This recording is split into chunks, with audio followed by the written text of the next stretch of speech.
صلوات پر محمد و آل محمد.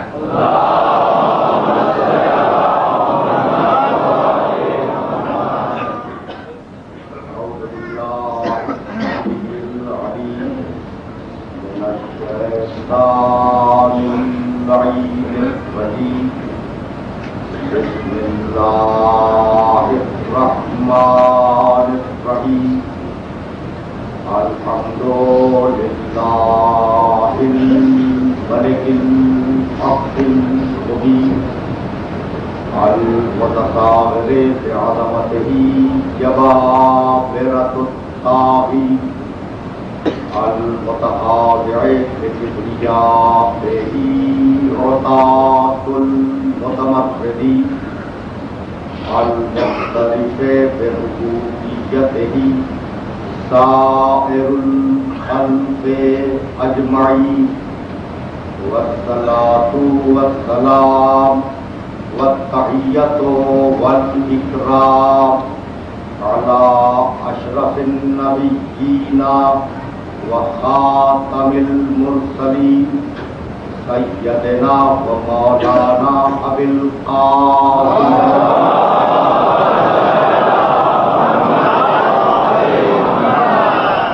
اہل بیتہ الطیبین الطاہرین المعصومین المظلومین.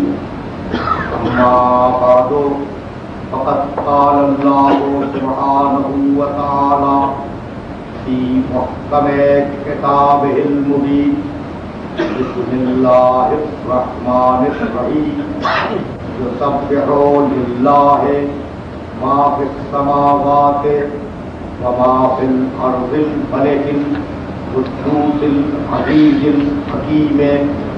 هو الذی بعث فی الأمیین رسولا منہم یتلو علیہم آیاتہ ویزکیہم ویعلمہم الکتاب والحکمہ وإن کانوا من قبل لفی ضلال مبین وآخرین منہم لما یلحقوا بہم وهو العزیز الحکیم.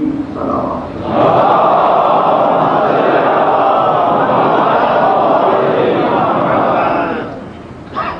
صلوات پر محمد و آل محمد.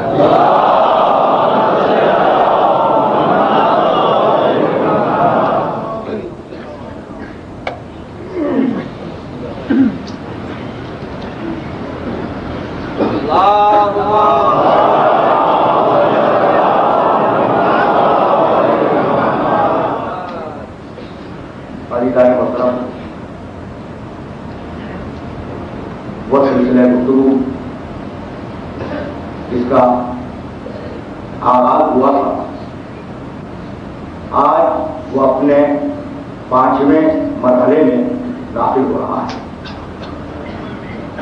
گفتگو اس منزل پر رکی ہوئی ہے کہ اگر مقام ختم نبوت سمجھ میں آ جائے تو کوئی سبب نہیں ہے کہ اسلام میں جتنے بھی فرقہ وارانہ اختلافات ہیں وہ ختم نہ ہو سکیں. یہی سبب ہے کہ پروردگار عالم نے قدم قدم پر اپنے حبیب کا تعارف کرایا اور بڑی شان سے کرایا. اور اب یہ ہمارا مسئلہ ہے اور ہماری اپنی پرابلم ہے کہ ہم نے یہ مسائل چھیڑے کہ وہ نوری تھا یا خاصی تھا. ہم نے یہ مسائل چھیڑے کہ وہ علم غیب جانتا تھا یا علم غیب نہیں جانتا تھا. یعنی یہ مسائل ہیں اس نبی آخر کے لیے. ہم نے ان موضوعات پر گفتگو کی. خاکی تھا یا نوری تھا, عالم الغیب تھا یا نہیں تھا. آج عالم اسلام کے اہم ترین مسائل میں یہ مسئلہ شامل ہے کہ وہ حاضر و ناظر ہے یا حاضر و ناظر نہیں ہے. بہت سے لوگ پیغمبر اکرم کو حاضر و ناظر جانتے ہیں, بہت سے لوگ پیغمبر اکرم کو حاضر و ناظر نہیں جانتے ہیں, اور اس عقیدے کو رکھنا اپنے دل میں شرک سمجھتے ہیں. تو اب مجھے نہیں معلوم کہ یہ عقیدہ شرک ہے یا نہیں, لیکن میں اتنا جانتا ہوں کہ قرآن جب تعارف کراتا ہوا چلا اپنے آخری نبی کا تو اس نے اس شان کے ساتھ تعارف کرایا جیسا کہ میں پچھلی آیت میں عرض کر چکا کہ سورہ اعراف میں آواز دی الذین یتبعون الرسول النبی الأمی الذی یجدونہ مکتوبا عندہم فی التوراۃ والانجیل. یہ رسول، یہ نبی، یہ امی وہ ہے کہ جس کا تذکرہ قیامت تک تورات و انجیل میں پانے والے پاتے رہیں گے. یامرہم بالمعروف، ساری اچھائیوں کو حکم دینے کے لیے آیا. وینہاہم عن المنکر، ساری برائیوں سے روکنے کے لیے آیا. ویحل لہم الطیبات، ساری اچھی چیزوں کو طیبات کو حلال کرنے کے لیے آیا. ویحرم علیہم الخبائث، اور ساری خبیث چیزوں کو حرام کرنے کے لیے ہم نے اس نبی کو بھیجا. وَيَضَعُ عَنْهُمْ إِصْرَهُمْ وَالْأَغْلَالَ الَّتِي كَانَتْ عَلَيْهِمْ، اور ہم نے اس نبی کو اس لیے بھیجا کہ تم جو غلامی کی زنجیروں میں جکڑے ہوئے ہو تو یہ آنے کے بعد ان زنجیروں کو توڑ دے اور تمہیں آزاد بنا دے. بھائی یہ فرائض بے شک تھے جو سورہ اعراف میں بیان کیے، اور اب اس محمد عربی کی نبوت کا دائرہ بتایا سورہ فرقان 25واں سورہ قرآن مجید کا، اور اس سورے کی پہلی آیت بسم اللہ الرحمن الرحیم تبارک الذی نزل الفرقان علی عبدہ لیکون للعالمین نذیرا. بابرکت ہے اللہ، تبارک الذی، بابرکت ہے اللہ نزل الفرقان علی عبدہ، کہ جس نے قرآن کو نازل کیا اپنے بندے پر. قرآن کو نازل کیا اپنے بندے پر. بھائی کیوں نازل کیا؟ لیکون للعالمین نذیرا، تاکہ یہ بندہ پورے عالمین کا رسول بن جائے. بھائی فقط مکے کے لیے رسول نہیں بنایا، فقط مدینے کے لیے رسول نہیں بنایا، رسول بنایا عالمین کے لیے. تو عالمین کیا کسی جغرافیائی خطے کا نام ہے؟ بھائی عالمین کیا خلیج کی عمارتوں کا نام ہے؟ عالمین کیا کسی بر اعظم کا نام ہے؟ عالمین کیا کسی ملک کا نام ہے؟ نہیں بھائی، عالمین سمجھ میں نہیں آ سکتا جب تک کہ میں دوسری آیت آپ کی خدمت میں پیش کروں. بھائی توجہات منظور ہے. یہ محمد آیا عالمین کے لیے رسول بن کر، تو اب عالمین ہے کیا؟ بسم اللہ الرحمن الرحیم الحمدللہ رب العالمین. کچھ بات والے ہوئی بسم اللہ الرحمن الرحیم الحمدللہ رب العالمین. تو اب جہاں جہاں تک خدا کی ربوبیت جائے وہاں وہاں تک محمد کی رسالت ثابت ہو جائے.